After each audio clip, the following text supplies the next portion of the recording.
We are doing a topic on living with HIV/AIDS. My name is Lucky. This is Jun. We are discussing what is HIV, statistics in the United States, social aspects, and psychological aspects of HIV. HIV introduction. What does HIV stand for? Human immunodeficiency virus that can lead to AIDS. AIDS stands for acquired immunodeficiency syndrome. Confirmed by Dr. Gallo and Dr. Luke Montagner in 1984. More than 1.2 million people are infected in the US, according to CDC. HIV is one of the leading causes of death in the world, according to World Health Organization 2012.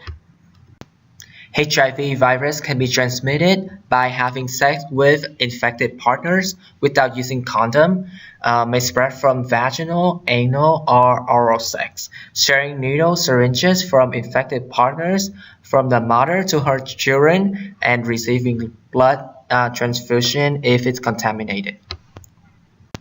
Common signs and symptoms of HIV is chill, fever, night sweat, rash, muscle aches, fatigue, swollen lymph nodes, and mouth ulcers. Progression to AIDS. CD4 cells count drop below 200 cells, which will occur and affect the respiratory system, GI system, central nervous system, and skin area. Pneumocystis carinii pneumonia, thrush, Kaposi's sarcoma, also known as pink lesions, neurological disorder, other advanced infections, shingles, tuberculosis, mycobacterium, recurrent pneumonia. Treatment for HIV. The goal is to control viral load, reduce the risk of transmitting to others, prevent progressing to AIDS. 6 classes of antiretroviral drugs are approved by the FDA. Here are the 6. Non-nucleoside reverse transcriptase inhibitors, nucleoside reverse transcriptase inhibitors, protease inhibitors, fusion inhibitors, CCR5 inhibitors, integrase inhibitors. Note: prescribed upon disease's condition, side effect of drug, resistant rate, convenient regimen, costs, and other medical or personal issues. Therefore, prevention is very important. Getting tested, know each other HIV status, using barrier contraceptive, do not reuse needle, prophylactic drugs for those who are at risk of HIV infection, seek medical help if you are pregnant.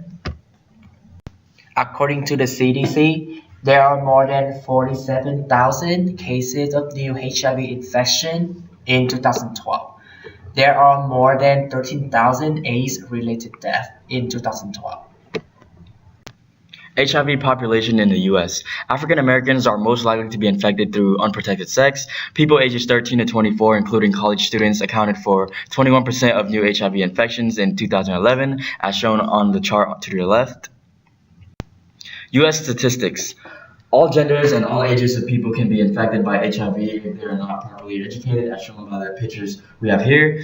For example, 1 in 8 living with HIV are unaware of their infection, etc. Social aspect. What does HIV or how does HIV affect families? They have to face bereavement, additional emotional and financial problems, infected child, conflicts with people's religions about medication, difficult to discuss sexual behavior and risks with younger children, disagree about the best course of treatment, poor family relationship. How does HIV/AIDS affect the workplace? Discrimination, cuts the supply of labor and reduces income, lose valuable skill and experience, decrease in productivity, and double burden on women gets heavier. So here are some regulations for HIV at work. We have American with Disability Act of 1990s, Occupational Safety and Health Administration, Family Medical Act of 1993, Health Insurance Portability and Accountability Act of 1996.